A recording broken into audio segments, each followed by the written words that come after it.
All right, guys, we are just about loaded up and we're hopefully within minutes of taking off. We got quite a drive to get down to where we're going to be elk hunting, but hopefully we have an uneventful trip and we'll pick you up on the flip side. Got a freaking watermelon in here. Good grief, man. Hurry up, kid. All right, you ready? Let's go, let's go, let's go. Gotta go, gotta go. All right, let's go. This always reminds me of that scene from Home Alone when they're getting ready to go to wherever they're going. Get this fish off me. Woo, my coffee's spilling all over your lap, buddy. What? It did.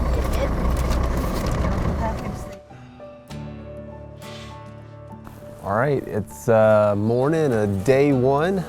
Got in kind of late yesterday afternoon, had just enough time to get everything set up, but things are just kind of scattered all over the place. And so that's the order of business today, is to get everything organized and get camp set up, because we're gonna be here for a while.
All right, let's go. Sorry.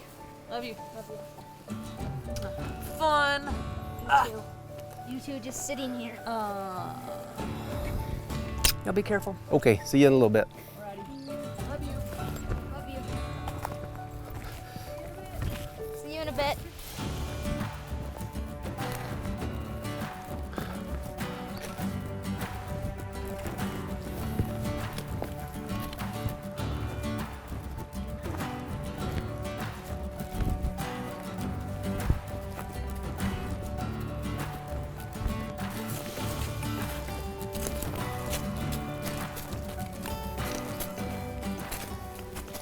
There's elk tracks all over this hill, and there's a couple of places they like to bed here.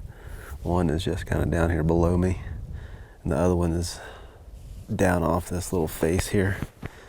But if they are bedded in there, a lot of times they'll come out and feed on these slopes down here, and you can see them and make a move on them.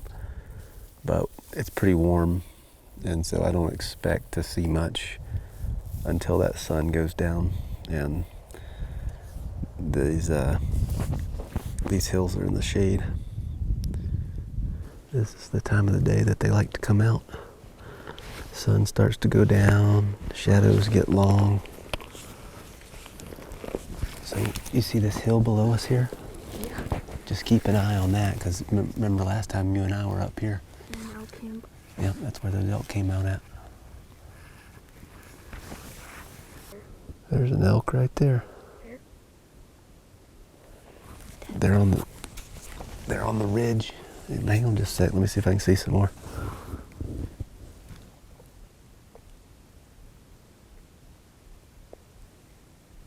It's early. It's hot. Still hunting's the only game right now.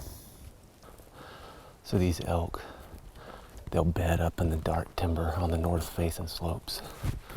And then in the evenings, they'll come out onto these more open mahogany south slopes where there's a bunch of grass growing. They'll feed out here all night, and then in the morning they start working their way back up these hills, back up into their bedding area. And so when they're not bugling, early season like this, it's warm, they're not rutting yet, best course of action is just to come out here in areas where they're known to feed and just still hunt. Just creep real slow, look and listen. Try to catch one feeding through these mahoganies. So it's still relatively early. The thermals are going down these draws, down these slopes. But the sun's up, and it's going to be hitting these slopes and warming them up, which is going to start sucking that wind back uphill. But we're almost at that transition period, that time when the wind switches, and during that period, when the wind switches, when the thermals switch from going down to going up, there's this time when they're kind of undecided, and it swirls, the wind swirls all over the place. And we're just about in that time period. Just about, but not quite.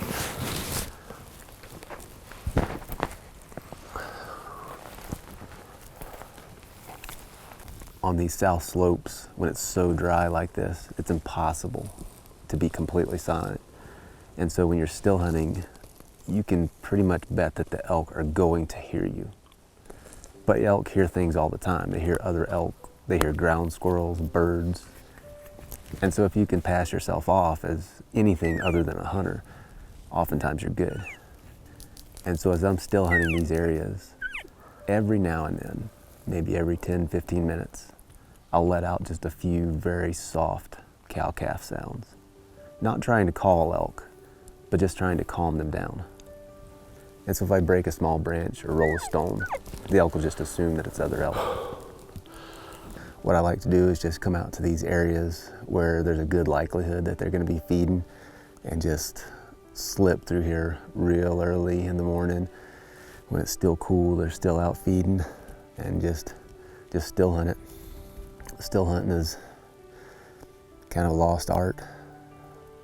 You are easing through the woods very, very slowly, very quietly, very unobtrusively, trying to see or hear an animal or smell them before they find you. And with species like deer and elk, that is not an easy thing to do. They're very, very alert, and so you have to be very stealthy to do it successfully.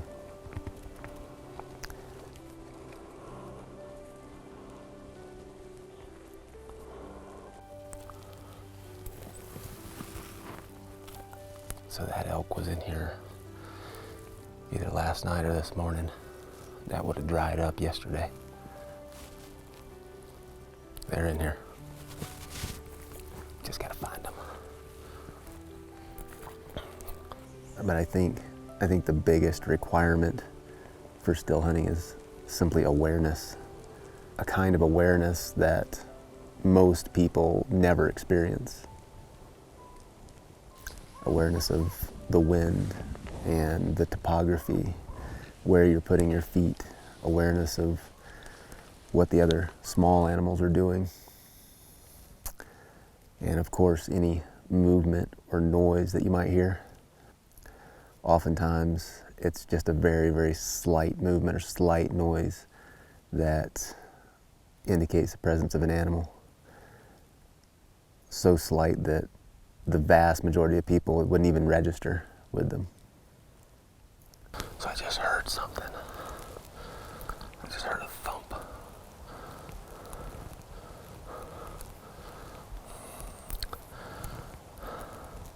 Sometimes the elk on this ground right here, their hooves will thump on the ground. Let's see if I can figure out what it is. It didn't sound like it was far. when the elk are moving through these mahoganies. Sometimes they'll break small twigs. Sometimes you can hear them actually plucking the grass with their mouth if you're close enough. Sometimes you can hear their footfalls on the ground. It's just a very slight thud, very dull and slight. But if you hear that, you better get ready. It's a very artful way of hunting. It's probably the most difficult way of hunting, especially with a stick bow. It's not something that you can learn from a book. You have to be out there. You have to make your mistakes. You have to put your time in and learn from those mistakes. That's the only way to understand animal behavior, to be able to predict what those animals may do in a given situation, to understand how they use the landscape. This is fairly dense in here, but there's all these little openings that's hard to see through. And so by using the focus on your binoculars, you can punch through this and see movement, which is so important in this kind of hunting. Because it's one little noise, one little tiny little movement that you're looking for or listening for. It's a very delicate type of hunting. In still hunting, you give up all advantages and you put yourself on a level playing field with those animals. I think it is the ultimate in fair chase. There's an elk right there. The cow is feeding up through the mahoganies here about 50 yards. There's a big opening between us, but she's feeding up and there's one shrub out there. If she'll keep feeding that way, I think I might be able to get that one shrub between us and just slip across the terrain. There's a little dip here, so if I get down in that, it should mask my noise until I get up on top of that hill. But if she'll keep feeding this way and get behind that shrub, I think I've got a good chance of making a stalk. I haven't seen any other elk, just this one cow, which is good. No more eyes to watch and ears to hear you. Just sit here and watch her.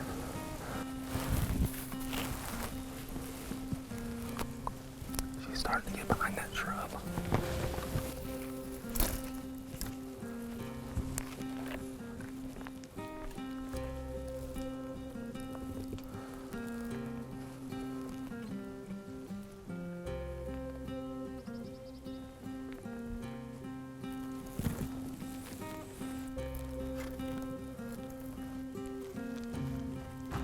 To stalk an animal within stick bow range is a very delicate matter.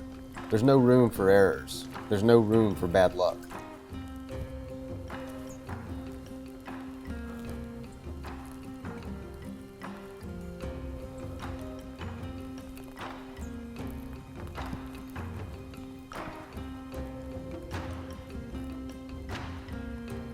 You might ask yourself, why not take off your boots and be more quiet? And if this animal was bedded, I certainly would. But with her up feeding, there's a good chance that this stalk won't end here, and I might have to shadow her for quite a distance. So I learned long ago to keep my boots on when stalking an active animal.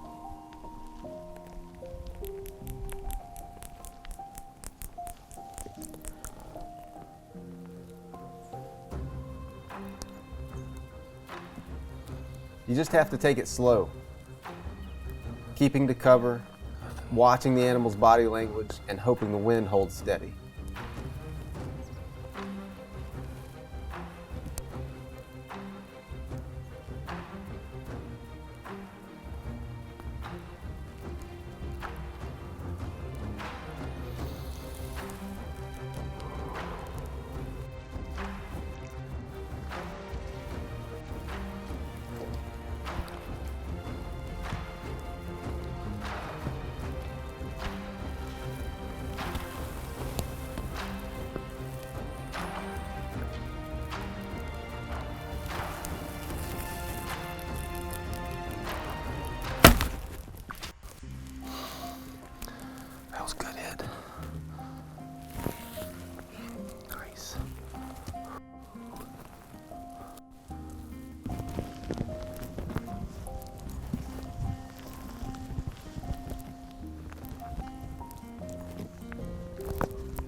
Thank you, thank you.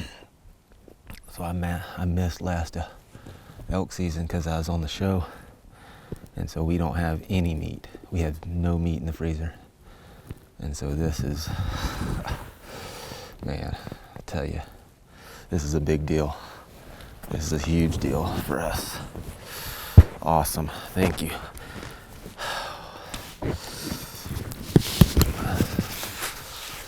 Thank you, thank you, thank you.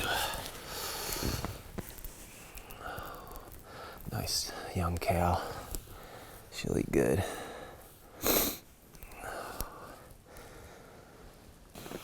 What an awesome thing. You know, I talk to people sometimes on the interwebs that are from different countries, don't have these opportunities. You know, they can't, hunting is it's not something that they can do. And it's hard for me to imagine not being able to come out here and do what people were meant to do, hunt and provide. And it's, you know, we got a pretty good thing going here. A lot of people just can't understand why you'd want to come out and take the life of a beautiful animal like this, but it's not the taking of the life, you know, it's everything that surrounds it. Hunting is much more than just killing.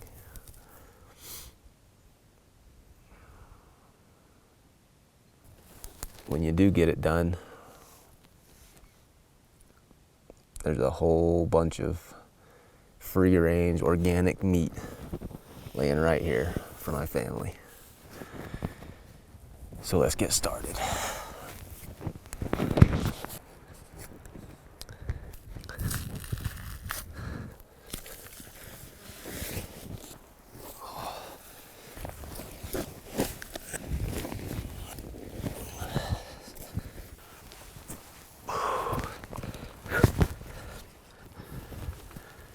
Here we go.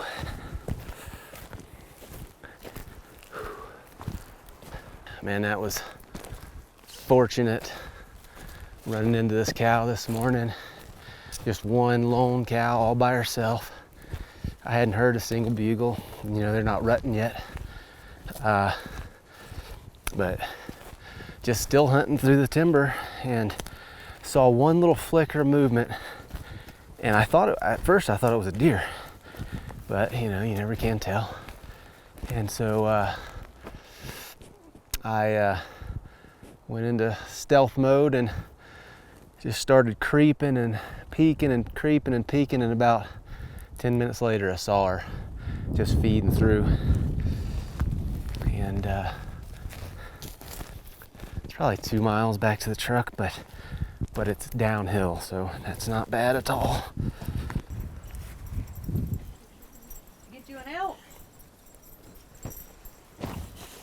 Got blood on his hands. Saw it on his pants when he walked up. Why do you have blood on an you? elk already. Y'all ready to pack an elk off the hill? Holy cow. Where is it? It's up that way. Coy's like, oh, now we gotta leave. I want to go. No. Dad, did you say if you got an elk super quick, we could stay here for a little longer? Yeah, I think we can hang out a little while longer. All this meat's on a south slope, so we need to get it off the hill. Bull? Cow, big cow. That was fast, dang. It was fast. What'd I say? I was like, we're gonna pack a month's worth of stuff and come out here, and Dad's gonna kill one in the first few days. Mom said. All right, y'all get your boots on right. and get ready. I smell elk. You smell elk, huh?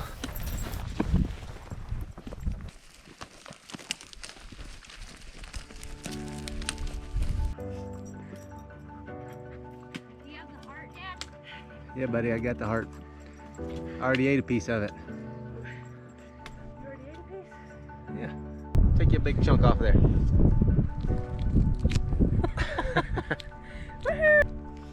Too far from Coy. How is it? I missed it. Not that bad. Not bad. Hey, I didn't say I was gonna be part of this. Got it? Yes? All right, Okay. look here. Go straight down this draw. Go hit the draw and then take a left. Just go straight down the draw and it'll take you to the truck, okay? Watch your step going down because you got a heavy pack, okay? All right, we'll see you. Get All going. right. Get Coy's pack on. He can take off. Oh, boy. Go ahead.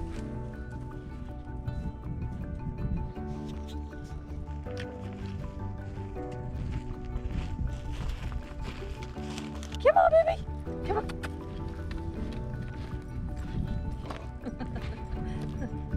Is she bringing it? You're bringing it, huh? Oh, Lil's packing. This time last year, Liz and the boys were at home, and I was preparing for the most difficult challenge of my life. 2.5 months alone in the Canadian wilderness. Come on, baby. It was the first elk season I'd missed since moving west over a decade ago. We'd all been looking forward to the trip for some time, so the early success was bittersweet. But that's all right. We're all thrilled to have the freezer full, and there's more adventures to come. So make sure to subscribe, and we'll see you on the next one.